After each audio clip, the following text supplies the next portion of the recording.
Stellantis is about freedom of mobility.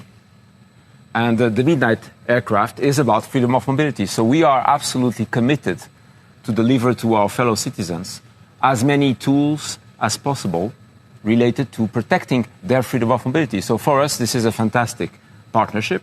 It's a big opportunity with a great company called Archer. And we see a perfect complementarity, a perfect synergy between what they are doing and what we can bring, namely, but not only, on the manufacturing system. Il y a un besoin de massification, c'est-à-dire qu'on sait que les fameux drones taxis, ça va représenter 15 000 appareils en circulation dans les 12-13 prochaines années. Donc, il faut les produire, mais avec une qualité qui est celle qu'on a pour les avions, avec un niveau de défaillance qui est, pour ainsi dire, nul, tout en ayant un nombre de produits qui va être quasiment celui de l'automobile. Et c'est pour ça qu'il y a le besoin d'avoir le secteur aéronautique qui travaille avec des méthodes qui sont celles de l'automobile. Un avion, on exige que chacun des composants ait un taux de défaillance qui soit inférieur à une panne pour 1 milliard d'heures d'utilisation.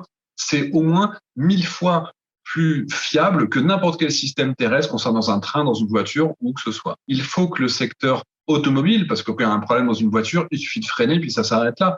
Il faut qu'il s'impose des normes avec des niveaux de précision, avec des niveaux de défaillance, avec un niveau de maintenance qui ne va pas être le même.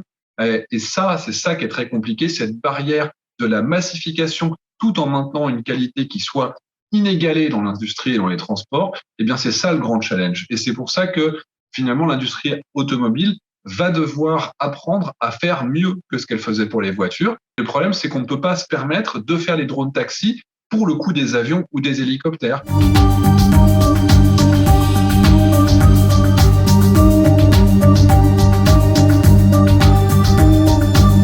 Yes, there is a crisis. Yes, there is a slowdown. We'll make it. We have absolutely all the techniques, the financial robustness to face that. Il y a de moins en moins de voitures par habitant parce qu'on les partage, on utilise des taxis partagés, donc de moins en moins de voitures qui sont vendues.